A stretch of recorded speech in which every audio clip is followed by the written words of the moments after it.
समझ जाते हैं इसके सगीरा या कबीरा गुनाह झड़ रहा है।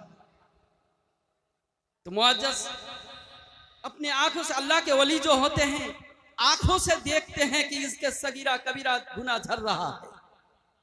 तो मुअज्जज़ सामने इकराम, तो अल्लाह के वली वो होते हैं जो जमीन में बैठे होते हैं और बैठकर आंख बंद करते हैं तो अर्श मोल्ला में इसके नसीब में क्या है लिखा वो बता देते हैं। तो मुअज्जज़ सामने इकराम,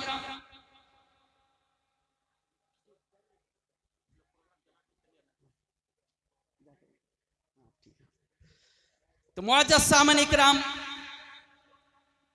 तो अल्लाह के वली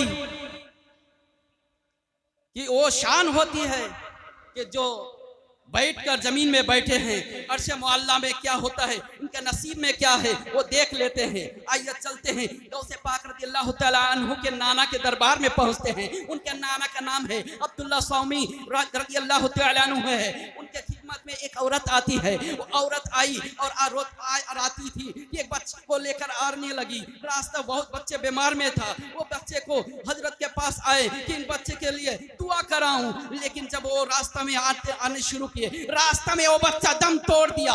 जब ये बच्चा मर गया, बच्चे की माँ रोते रोते आने शुरू कर दिया। रास्ते में रोते रोए यहाँ तक के मुंह को उनको छुपा दिया। आकर अब्दुल्ला स्वामी रज़ियल्लाहु तआला अन्हु के दरबार में हाजिर हो गए। हुजूर कहने लगे, मैं एक बेवा औरत हूँ, मेरा शौहर का एक निशानी है, अक़लेता निशानी है, एक ही निशानी है, मेरा और कोई आगे पीछे नहीं है।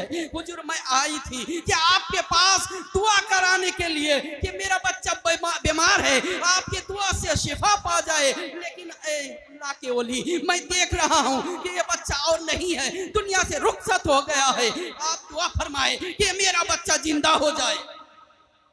इतना में अल्लाह के वली हजरत अब्दुल्ला स्वामी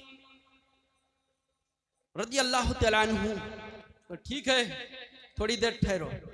थोड़ी देर के लिए आंख को बंद करते हैं। जब आंख को बंद करते हैं तो क्या देखते हैं? जब आंख को बंद किए थोड़ी देर में आंख खुल दी और कहने लगे, ए औरत जाओ घर चले जाओ, दोबारा इस बच्चे के नसीब नहीं है कि दुनिया में आए। अब वो औरत मायूस हो गई। औरत मायूस हो गई। अब मायूस होने के बाद वो औरत जब मायूस हो गई, जब वो अपने बच्चे का मुंह ढांप कर बाहर आकर रोने शुरू कर दिया। लोग पूछते हैं कि ये औरत क्यों रो रही है? बच्चा इंतकाल कर गया है इसलिए रो रही हूँ। इतने में गौसे पाक पिराने पीर शेख अब्दुल कादिर जिलानी रज़ियल्लाहु तआला अन्हु, बचपनी उम्र है, हद बालिग को भी नहीं पहुंचे, यहाँ तक वो नाबालिग है। और हजरत अब्दुल कादिर जिलानी रज़ियल्लाहु तआला अन्हु जब वहाँ आए तो पूछने लगे कि माँ काय को रो रही है, क्यों रो रही है? तो वो औरत कहने लगे, ए बच्चा मेरा एक ही बेटा है, मेरा शौहर भी दुनिया से रुखसत हो गया है, मैं एक बेवा औरत हूँ। मैं आती थी, रास्ते में ये बच्चा दम तोड़ दिया और दम तोड़ने के बाद तुम्हारे नाना से पूछा कि आप दुआ फरमाए कि मेरे बच्चा दोबारा जिंदा हो जाए। लेकिन तुम्हारे नाना ने जवाब दे दिया कि तुम्हारे अब ये बच्चा दोबारा जिंदा नहीं होगा, जाओ चले जाओ उनको लेकर। हजरत गौसे पाक पुराने पीर शेख अब्दुल कादिर जिलानी रज़ियल्लाहु तआला अन्हु फरमाने लगे, ए अम्मी आपके गलत फहमी है, देखो वो बच्चा जिंदा है, आप देखिए वो बच्चा जिंदा है कि नहीं। उतने में क्या देखते हैं, वो औरत क्या करते हैं, बच्चे के मुंह से जब कपड़ा हटाते हैं तो देखते हैं बच्चे मुंह से मुस्कुरा देते हैं। जब मुस्कुरा दिए लोगों में हल्ला मच गया। लोग कहने लगे, अरे ये बच्चा तो मर गया था, उनके नाना ने तो ये कह दिया था कि देखो ये बच्चा मर गया है, दोबारा जिंदा नहीं होगा। लेकिन गौसे पाक पिराने पीर शेख अब्दुल कादिर जिलानी रज़ियल्लाहु तआला अन्हु फरमाने लगे, तुम्हारा बेटा जिंदा है। तो देखते हैं जिंदा ही है। निगाहे ओली में वो तासीर देखी, हजारों बदलती हजारों की तकदीर देखी। तो मुअज्जज़ सामीन इकराम, तो हजरत गौसे पाक रज़ियल्लाहु तआला अन्हु जब देखा दिया ये करामात बचपनी में, तो उस वक्त अब क्या हुआ उस वक्त? तो उस वक्त क्या ने उसके नाना भी जब देखा कि बाहर शोर मच रहा है, बाहर चिल्ला रहे हैं।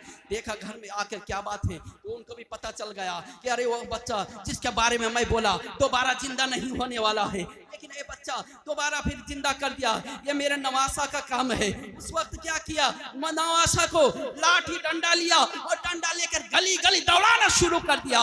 इधर गौसे पाक पुराने पीर शेख अब्दुल कादिर जिलानी रज़ियल्लाहु ताला अन्हु भागना शुरू कर दिया। भागते भागते इधर से उधर भागते हैं, पीछे नाना लाठी लेकर मारने के लिए दौड़ा है। जब नाना दौड़ा रहे हैं तो ये नवासा भी दौड़ रहा है, भाग रहा है, यहाँ तक के कब्रिस्तान को पहुंच जाते हैं। जब कब्रिस्तान को पहुंच गए तो कहने लगे, एक कब्र के दफीने, जितने भी कब्र के दफीने थे सुन रहे हैं, कहले मुझे बचाओ, मेरा नाना मुझे मारने के लिए दौड़ा रहा है।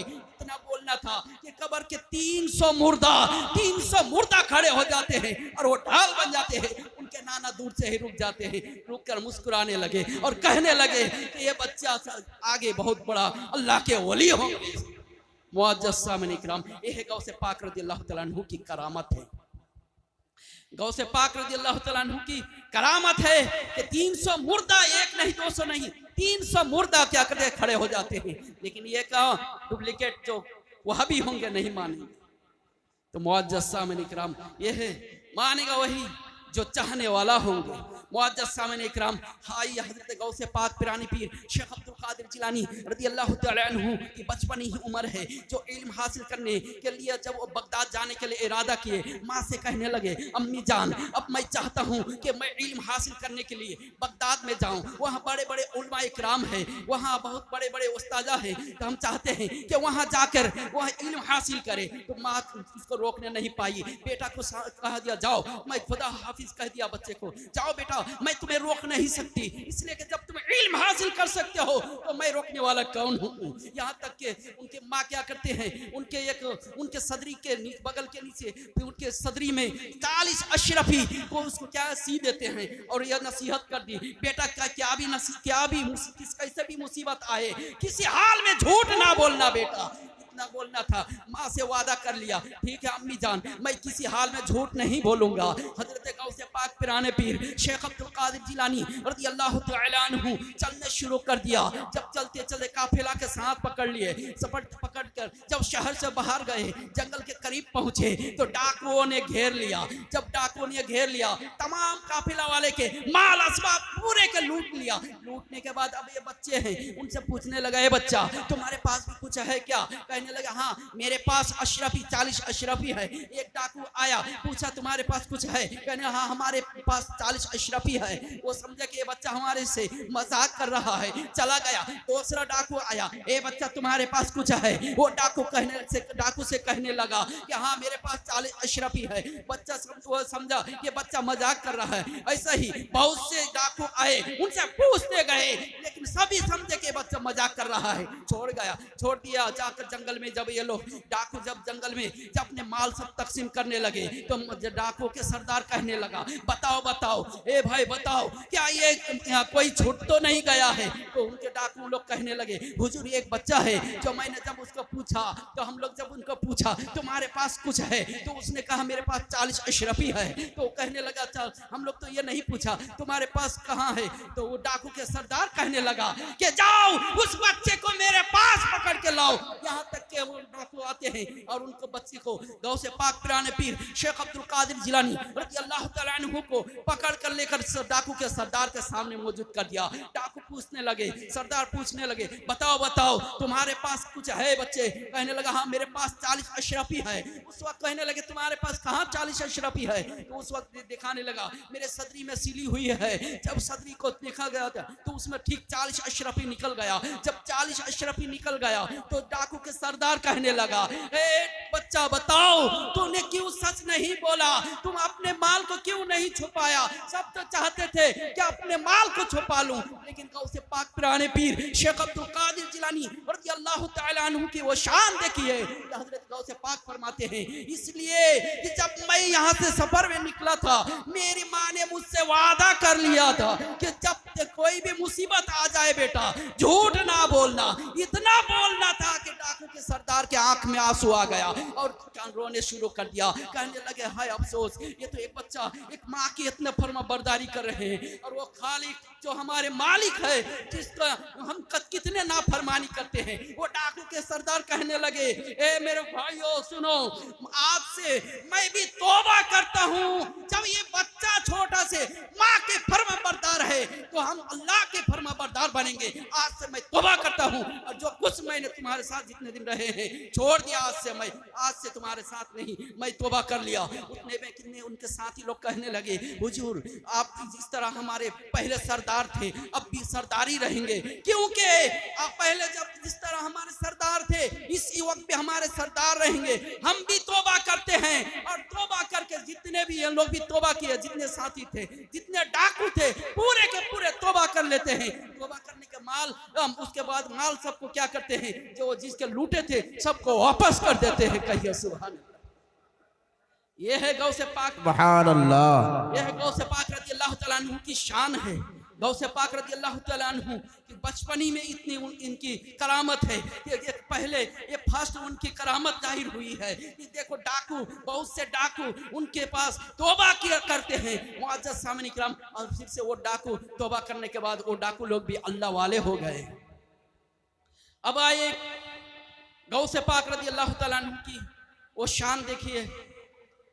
एक दिन गौ से पाक रज़ी अल्लाह तआला अन्हु दीन की खिदमत के लिए तबलीग करने निकले। कहाँ? इराक के एक जगह है कुर्दिस्तान बोल के इलाका है, और वहाँ निकले। वहाँ सबके सब ईसाइयत थे, यानी ईसा अलैहिस्सलाम को मानने वाले थे।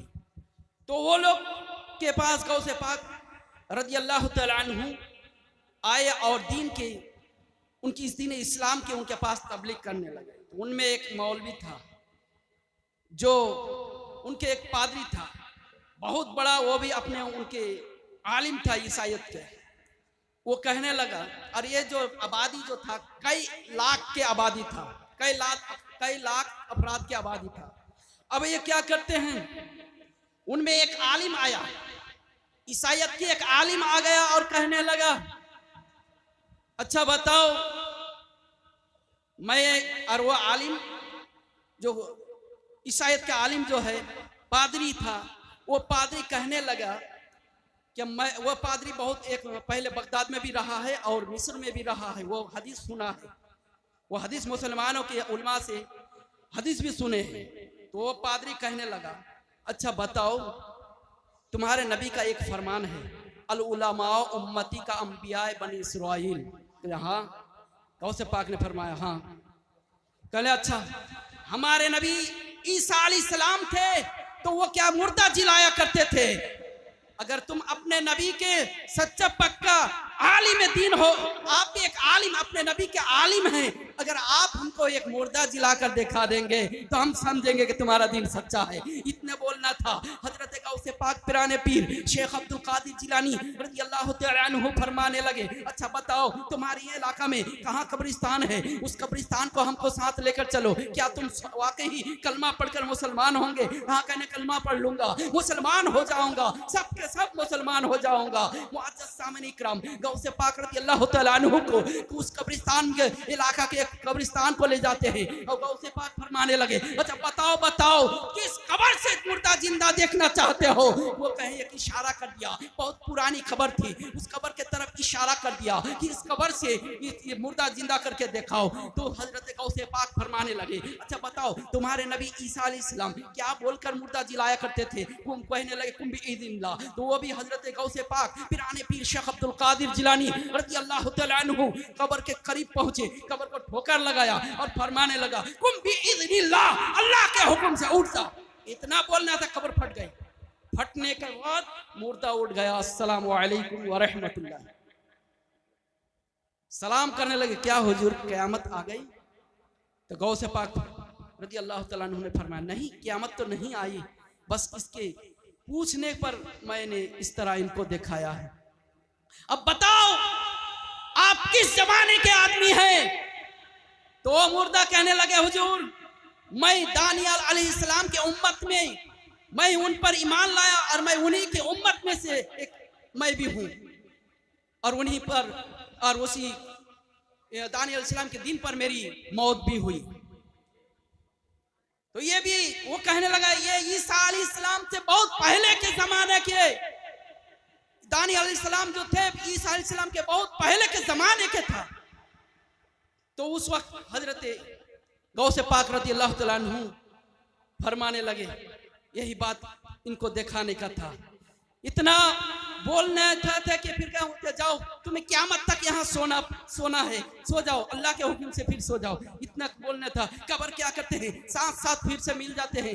कब्र में लेट गया, कब्र मिल गए, मिलने के बाद फिर मिल गए, मिलने के बराबर हो गया। बिरादर इस्लाम उस कुर्द इलाका में एक नहीं दो नहीं लाखों लाखों की तादाद में सबके सब कलमा पढ़ते हैं और गौसे पाक रज़ी अल्लाह तआला अन्हु सबको कलमा पढ़ाते हैं, ला इलाहा इल्लल्लाह मुहम्मदुर रसूलुल्लाह। ये तो शायर फरमाते हैं, तैयबा से मांगी जाती है, सीनों में छुपाई जाती है, तौहीद के मैं प्यालों से नहीं नजरों से पिलाई। सुभान अल्लाह सुभान अल्लाह। मुअज़्ज़ज़ सामने इकराम, यह गौसे पाक रज़ी अल्लाह तआला अन्हु की करामत है। लाख लाख ईसाइयत को कलमा पढ़ा रहे हैं।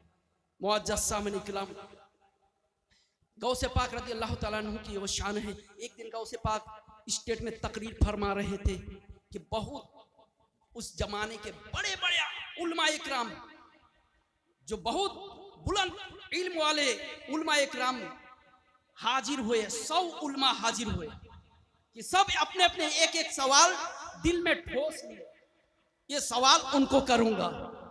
हजरत गौसे पाक पिराने पीर शेख अब्दुल कादिर जिलानी रज़ी अल्लाह तआला अन्हु उस वक्त क्या करते हैं, देखते हैं कि गौसे पाक रज़ी अल्लाह तआला अन्हु के मजलिस में बड़े बड़े उलमा इकराम बैठे हुए हैं। गौसे पाक रज़ी अल्लाह तआला अन्हु थोड़ी देर के लिए आंख को नीचे करते हैं और नीचे करना था। गौसे पाक रज़ी अल्लाह तआला अन्हु के सीने से एक तजल्ली निकले, एक नूर के जैसा निकला और वो नूर निकलते ही, रोशनी निकलते ही वो तमाम आलिम के सीनों में जाकर लगा। आलिम सब क्या करते हैं, उस वक्त क्या करते हैं, जब वो जाकर उनके सीनों में लगा, वो आलिम अपने कपड़े को फाड़ना शुरू कर दिया, अपने पगड़ी को फेंकना शुरू कर दिया, अपने आप को क्या किया कि हवाले कर दिया गौसे पाक के। जल्दी करके उनके कुर्सी के सामने आ जाते हैं और उनके कदम में सब झुक जाते हैं। कह रहे हुजूर हम लोग बेअदबी किए हैं, हमको माफी कर कीजिए। उस वक्त हजरत गौसे पाक पिराने पीर शेख अब्दुल कादिर जिलानी उन 100 आलिम को एक एक करके सबको गले में लगाते हैं। लगाने के बाद जब वो सब चले गए, पूछते हैं हजरत मुफरज बिन नबहान फरमाते हैं, मैंने फिर उन आलिम को पूछा क्या बात है, क्या बात थी, क्या आप लोग स्टेट के सामने क्यों अपने कुर्ते फाड़ रहे थे, क्यों अपने पगड़ी को सर से उखाड़ कर फेंक रहे थे। बोलने लगा अरे क्या बोलो, मेरी तो बात यही थी कि इसलिए मेरी बात इतनी, हम लोग घमंडी में थे कि जब हम लोग यहाँ आए थे कि एक एक सवाल पूछूंगा। 100 आलिम जो बैठे हुए थे वो आलिम एक एक सवाल पूछने के लिए वहाँ सब मौजूद हुए थे। जब मैंने तकब्बुरी किया उस वक्त उसके सीने से एक ऐसी तजल्ली निकली जिससे हमारे इल्म पूरा डब्बा खाली हो गया, सीने के डब्बा खाली हो गया। जब इल्म खाली हो गया तो हमारे अब कुछ ना रहा, इसलिए तो हम लोग रो रहे थे। मुअज़्ज़ज़ सामने इकराम, इसलिए तो गौसे पाक रज़ी अल्लाह तआला अन्हु कि जब फिर वो ये भी कहने लगे वो आलिम लोग, जब गौसे पाक हम लोग को सीने से जब लगा लिया तो इतना और हमको एहसास हुआ कि बहुत और से ज्यादा इल्म हमारे सीने में और ज्यादा घुस गया। मुअज़्ज़ज़ सामने इकराम, ये है गौसे पाक रज़ी अल्लाह तआला अन्हु की शान। अब आइए गौसे पाक रज़ी अल्लाह तआला अन्हु की वो शान है कि हजरत गौसे पाक पिराने पीर शेख अब्दुल कादिर जिलानी रज़ी अल्लाह तआला अन्हु के दरबार में एक आदमी आते जिनका नाम शेख अहमद जामी, जिसको जिंदा फील कहते हैं, जो शेर पर सवार होकर आया करते थे। और उनकी आदत थी जिस खानका में जाए अपने शेर के लिए एक गाय तलब करते थे। जब ये गाय तलब करते थे तो उस वक्त जिस खानका में पहुंचते गाय तलब करते थे उनको गाय दे देते, इसके दबदबा थे। एक दिन ऐसा ही अहमद जामी जिंदा फील जिसको कहा जाता है, वो गौसे पाक पिराने पीर शेख अब्दुल कादिर जिलानी रज़ी अल्लाह तआला अन्हु के एक दिन उनके खानका में पहुंचते हैं और पहुंचने के बाद कहने लगे खादिम तुम्हारे जाओ, तुम्हारे हुजूर से कह दो कि तुम फला आए हैं जो बाघ पर सवार है, जो शेर पर सवार है और हम एक गाय तलब कर रहे हैं। तो उस वक्त जाकर वो खादिम अर्ज करते हैं, हुजूर हम शेख अहमद जामी आए हैं, आपसे एक गाय तलब करते हैं। तो हजरत गौसे पाक पिराने पीर शेख अब्दुल कादिर जिलानी रज़ी अल्लाह तआला अन्हु फरमाने लगे, कुछ नहीं बोले, जाओ वो तो मेरा मेहमान है, जाओ ये गाय एक दे दो उनको। जब ये खादिम उनके पास जो गाय लेकर गया तो जामी वो कहने लगे, शेख अहमद जामी कहने लगे कि देखा मेरा दबदबा देख लिया तुम्हारे हुजूर, हमको फौरन ये गाय तलब किया तो दे दिया। बिरादर ने इस्लाम इतना था कि हजरत गौसे पाक रज़ी अल्लाह तआला अन्हु की जो खानका की जो उनके हड्डियाँ खाकर, जो उनके जो लंगर खाना की जो हड्डियाँ खाकर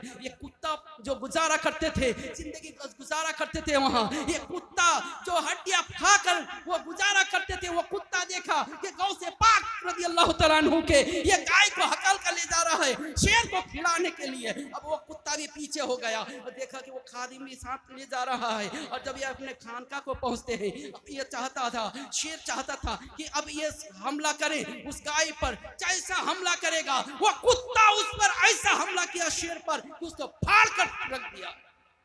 कुत्ता शेर को फाड़ कर रख दिया। जब कुत्ता शेर को फाड़ कर रख दिया, वो कुत्ता फिर वो गाय को हकल कर गौसे पाक रज़ी अल्लाह तआला अन्हु के दरबार में ला लिए। उसके बाद वो समझ गए, हजरत अहमद शेख अहमद जामी वो समझ गए ये तकब्बुरी की वजह से हुई, मेरे तकब्बुरी है, इसलिए मेरे नादानी है। चलो गौसे पाक रज़ी अल्लाह तआला अन्हु की ये कश्फ है, उनसे माफ़ी मांग लेते हैं। तो वो जाते हैं गौसे पाक रज़ी अल्लाह तआला अन्हु के दरबार में जाते हैं, माफ़ी तलब करते हैं, हुजूर बेअदबी हो गई है, हमसे खता, हमारी खता को माफ फरमा। कोई बात नहीं, जाओ माफ कर दिया। यह है गौसे पाक रज़ी अल्लाह तआला अन्हु की शान है। जो उनके फालतू जो कुत्ता होते हैं वो भी शेर को फाड़ कर रख देते हैं। मुअज़्ज़ज़ सामईन इकराम, हमारे अब आइए एक और वाकया बोलकर हम अपनी तकरीर को खत्म कर दूंगा। हमारे एक इंडिया के सभी जानते हैं जिसकी वजह से इंडिया में इस्लाम फैले हैं, वो है ख्वाजा गरीब नवाज। हजरत ख्वाजा गरीब नवाज रज़ी अल्लाह तआला अन्हु जब दीन प्रचार शुरू कर दिया, उनको तरह तरह के सताना शुरू कर दिया। और जब वो जिसको भेजते थे वो ही कलमा पढ़ते थे, पंडित को भेजते पंडित ही कलमा पढ़ लेते हैं, और किसी को भेजते वो भी कलमा पढ़ लेते हैं। एक एक करके हजारों की तादाद में गैर मुस्लिम आते, कलमा पढ़कर मुस्लिम बनते। यहाँ तक के ख्वाजा गरीब नवाज के पास देखा कि इनके खास आदमी, राजा पृथ्वी राज के पूरा खास आदमी, जब देखा कि मेरा खास आदमी भी उसका हो गया, जो भी उसका चेहरा देखता है उसी का हो जाता है, इनके अंदर क्या जादू है कहें। तो उस वक्त अब देखा मेरा कुछ और मौका नहीं है और मेरा हाथ किसी की तरफ भी बढ़ नहीं रहा है। अब देखा कि एक ही रास्ता है, वो है जयपाल जोगी, वही मेरा काम करने वाला है। अब यार फकीर को सबक सिखाने वाला है तो वही जयपाल जोगी सिखाएगा। मुअज़्ज़ज़ सामईन इकराम, जयपाल जोगी को बुलाया गया तो कहने लगे, ए जयपाल, मैंने तुम्हें पाला है, मैंने तो जो कुछ तूने चाहा है दिया है, माल दौलत धन दौलत जो भी मांगा है सब कुछ दे दिया है, तुम्हारे नाम पर कुर्बान कर दिया है। और भी जो चाहता है हम जो भी चाहे हमारे पास हम भी और भी देंगे, मुंह मांगा इनाम दूंगा तुम्हें।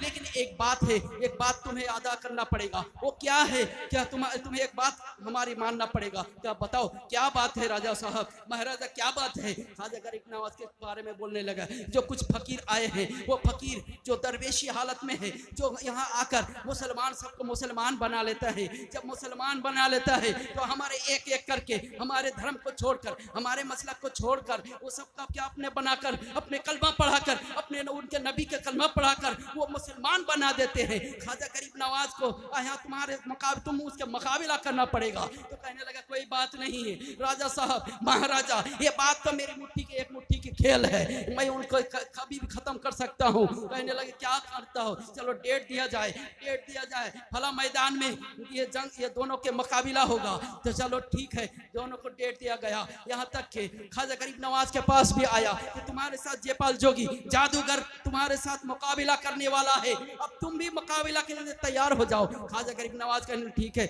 मैं भी तैयार हूँ। एक डेट दिया कि फला तारीख को यहाँ इस मैदान में, यहाँ देखा यहाँ ही क्या होगा कि यहाँ मुकाबला होगा। यहाँ तक कि ख्वाजा गरीब नवाज के वो दिन आ गया और डेट पूरा जब हो गया तो ख्वाजा गरीब नवाज रज़ी अल्लाह तआला अन्हु के सामने अब वो जादूगर भी क्या करे, हा करने आकर शुरू कर दिया। और उनकी जादूगरी जो शागिर्द थे, उनके शागिर्द थे, उनके चेला थे, सब के सब क्या करे एक जगह मौजूद हो गया। ख्वाजा गरीब नवाज है, ख्वाजा गरीब नवाज अपने साथियों से कहने लगे, बेटा कुतुबुद्दीन, हाँ हुजूर बोलिए क्या बात है। कहने लगे जाओ इस जगह हम लोग जहाँ बैठे हैं चारों तरफ से गोल करके घेर दो कि ताकि जादू अंदर ना आने पाए, हमारे हिफाजत करने वाले मेरा खुदा है। तो ख्वाजा गरीब नवाज रज़ी अल्लाह तआला अन्हु के जब देखा अब ये इनको जादूगर लोग अपने कह पाए तो उस वक्त जादूगर से राजा पृथ्वीराज कहने लगे, जयपाल बताओ तू पहला जादू क्या करने वाला है। कहने लगा मैं पहला जादू वो करूंगा, आग पहले जादू तो मैं सांप भेजूंगा जिसका मुंह से आग निकलने वाला है